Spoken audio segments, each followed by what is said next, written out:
is Miss SP. It's Amber Lachey. And this shit real life. Welcome back. Welcome back, y'all. Welcome in. Have a seat. Gather around. Y'all heard the children in the background because like, this shit real life. Hopefully you talk loud enough. That really is. Alright. Today we're going to be talking about navigating breakups and how to cope with the breakup. I know, sister. I know when you broke up with that man, you couldn't eat. I know when you start talking to that man, you lost 15 pounds. But you want to tell you that's not healthy. That's not healthy. So when you break up with somebody, do you lose your appetite? You know? Hell no. I eat. It's crazy. It's kind of like going through somebody's phone. Like, you know, you gotta dump him. I did have a bad breakup though. You know what? I cried my eyes out. What happened? Shit the next day. The bitch ass nigga called me crying. Hello, wait. Let me stop.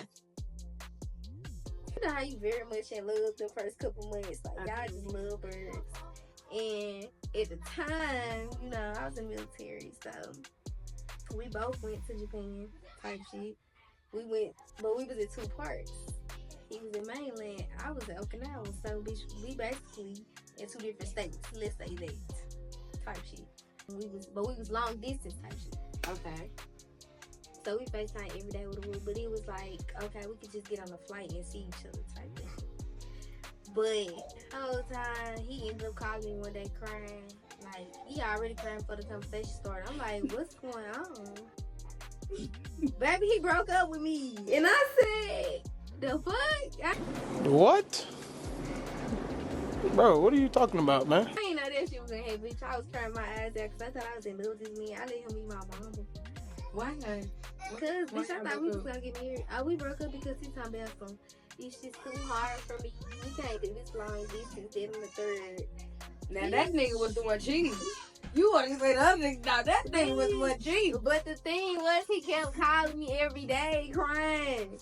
Bitch, we done broke up. Bitch, why you keep calling me crying? Bitch, I'm already sad as fuck. Okay, he was cheating. Bitch. Oh, Lord, my whole friend. He kept my whole friend. I cried my eyes out, but I ain't cried. Friend. I ain't cried after that. Friend, that nigga had guilt. That was the last time I cried. Friend, he had already did what he had did. He had already met up with the bitch.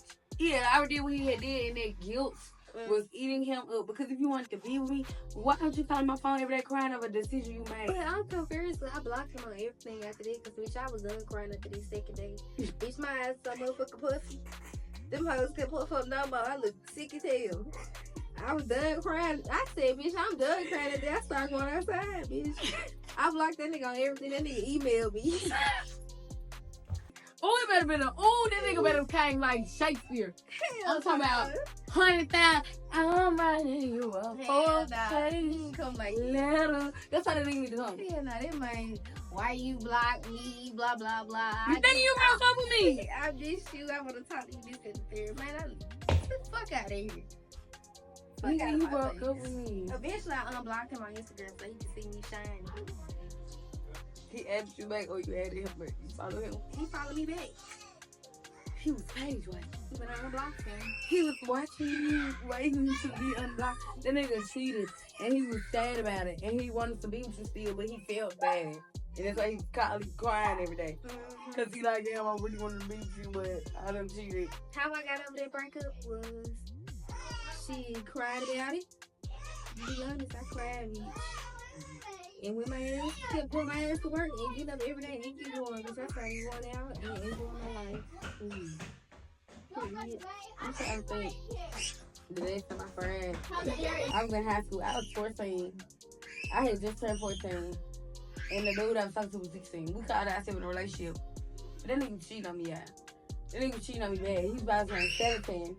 And he texted me and was like, I thought I really liked this boy. I bought him something for his birthday. I thought I really liked him. They should be the worst. He texted me like 2-3 days after his birthday and was like, oh, I don't want to be with you because you're too young. Come on now, dog. Come on, man.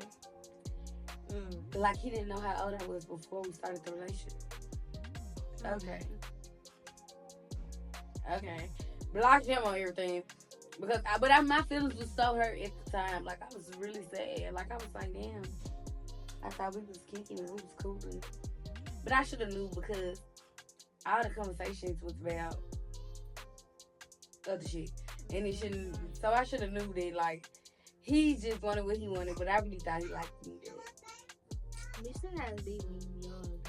Yeah, I was upset about it for a little while. But then, shortly after, I met my husband. So, bitch, you just moved on to another relationship. I feel like giving advice if you're going through a breakup. Okay. And you just literally really trying to get over that man and you just don't want it anymore. Just try to focus on yourself. At the time it be hard, especially if you've been in a long-term relationship and you working with somebody and you trying to move on. It just seems easier to just text that person. Especially if that person constantly trying to get back with you and you just over it.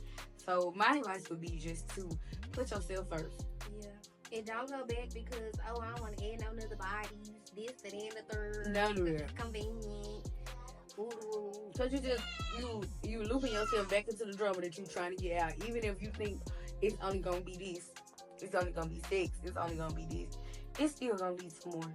So if you finish and you know in your spirit and your soul that you done, be done. Don't go back. Be done. You don't even gotta block a person. Really, just cut all ties. If you one of the people that can't hold yourself back and not talk to a person, then you block them for your sake. But if you don't have to, just literally cut all ties and let it go. Like, but that's really easier said than done. Like when you feel like you really in love with a person, you want to be with a person. Me personally, I can't. Everybody got their own experiences of where you felt like you fought to be with somebody. Like, everybody got an experience where you feel like, okay, I want to be with this person. And you may have said something along the lines of, yeah, I want to be with you. Or just to reassure that person or provide that person with some clarity. Like, yeah, I want to be with you. And I feel like that in itself is going back. Like, if you got to question my love, my loyalty for you, why is my thing. Even though reassurance ain't nothing to give, especially if it's something simple. It's just like when somebody is constantly, you have to constantly fight for yourself, fight for your relationship, fight for that person. And then once you finally say, okay, I'm done fighting because it's pointless. It feels like, oh, I should stay. I should have kept fighting. I gave up on fight when I could have kept fighting my relationship. But too, though, you can't let nobody manipulate you into thinking it too. Because, like, I feel like I've been in a situation where it was like, the situation was over, and it was just like, oh, it's your fault, this and that. Then you start to feel like, damn, should I go back? You know what I'm saying? Like, was it me type shit? So, you can't let nobody manipulate you too at the same time. You gotta respect yourself. Like, if you shouldn't have to beg a motherfucker to love you. Like, type shit. Hell nah. But I don't know. I had a problem where it was like, I knew I needed to break up with a person, but I just couldn't see them with nobody else, so I just stayed at the time. What you feel about that? Just fucked up. Like, I was done, but I just couldn't see them with nobody else, so I stayed because you got me fucked up. But I was done with them. I'm gonna just put just a little bit of psychology into this conversation. Scientifically speaking, there are 8 types of love. And each type of love has to have or lack a certain type of that love, of that component for it to be that love. So, the 3 types of love that make up the triangular pyramid of Robert Steinberg's triangle pyramid of love is intimacy, passion, and commitment. So, you may have felt like what you're explaining is like, what I heard was, I was like passionate about that person, but I wasn't committed or intimate. So it was love, but it just wasn't, a deep love. It lacked other components to make it a strong ideal love. But all types of love lack something. So you gotta go into a relationship with it and just know what it is for what it is. Like, a lot of the research that back the triangular theory of love is just that when the having all 3, passion, intimacy, and full commitment, it's just like, I won't say it's impossible, but it's ideal. So you got to think of it as, if I have all 3 components of this is the ideal love. You're not going to feel like nothing is wrong. But what they found in research is that people go through different types of love at different stages of their life. So, especially if you've been in a long-term relationship, you might go into a form of a relationship where you're in a romantic relationship. And a romantic relationship or romantic love is categorized by having intimacy and passion, but no commitment. Like, I love you, I want to be with you. When I see you, you make me happy, but I don't want to stay with you. But it's a line I don't want to cross with you. It be like that. Yeah, but I still love you, though. I feel like I felt it too many times. That's a romantic love. It's a romantic relationship. But I don't like that because I want you to be mine. Like, but that's when you start making conscious decisions to go for what you want. You got to make the conscious decision to say, hey, I want to be committed to you. But it's not wrong to be intimate and passionate with a person and not be committed to them. It sounds like, oh, not committed means cheating. No, that's not basically what non-commitment means. Non-commitment means like, I'm not ready to give you half of my life. And that's okay.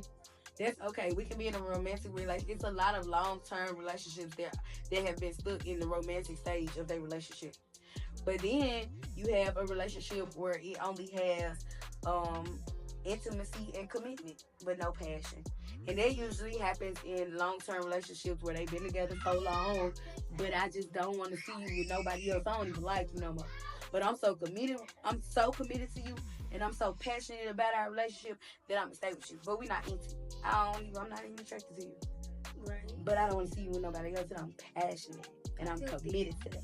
I feel it. And it's just love. You keep working at it. A lot of couples will tell you at points of time in their relationship, like, not me personally, but points of time in their relationship where people who have been married for long periods of time will tell you, like, at a point in time, I wasn't attracted to my significant other, but I still wanted to be with them. It's because their relationship, like, started lacking intimacy. Or with a relationship that lacks passion, it's like, oh, I'm still intimate, I still want to kiss you, I still want to love on you, like, I'm committed to you, but it's no passion. Like, you find it in relationships where we just sit in the house all day, we don't do nothing. I don't want to really, I'm not passionate about our relationship. Like, it's just regular daily smuggling. Do you think intimacy, like, is important? I think all components are important, and I think everybody is going to experience each part of the component of those components of love. But I don't think everybody feels them at all 3 times. Like, it's times everybody can say at times in their relationship, I don't feel passionate about my relationship, or I don't feel as intimate with my partner as I felt yesterday, or I don't feel as committed to this relationship as I felt the day before. So I just feel like you can even be at one point in time, you'll be in an ideal relationship where, okay, I feel intimate about my partner, I feel passionate about my partner, and I'm committed to my partner. But tomorrow, you might not feel that way. So I just feel like all components are important, but you got to make the self-conscious decision to work with somebody. And if you're not willing to work with that person and accept their flaws or even meet them in the middle, I think you just let it go. That's my advice. I know y'all done heard of the saying, it's a thin line between love and hate. It's so true. So true. You love a person the day before, and then tomorrow you hate them. And then you might love them again the day after. Because it really is a thin line between love and hate. The people that you love the most can do some of the most hateful shit to you. But bitch, we all talking. Oh, what was talking about? But that was good. I'm talking about love. Let's talk about love. The types of love.